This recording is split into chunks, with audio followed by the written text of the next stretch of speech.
শুনবানি সুন্দর কাহিনী, জান্নাতের ওই রুমে রুমে লেখা নবীর নাম, জান্নাতের ওই রুমে রুমে লেখা নবীর নাম। নবী রহমতে আলম নূরে মুজাসসম, রহমতে আলম নূরে মুজাসসম।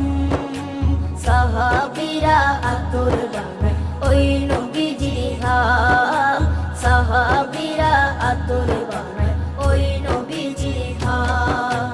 সাহাবীরা আতর লাগায় ওই নবীজির ঘাম, সাহাবীরা আতর লাগায় ওই নবীজির ঘাম। ও স্তনে হান্নানা একটা খেজুর গাছের নাম, যাকে ধরে খুতবা দিতেন রাসূলে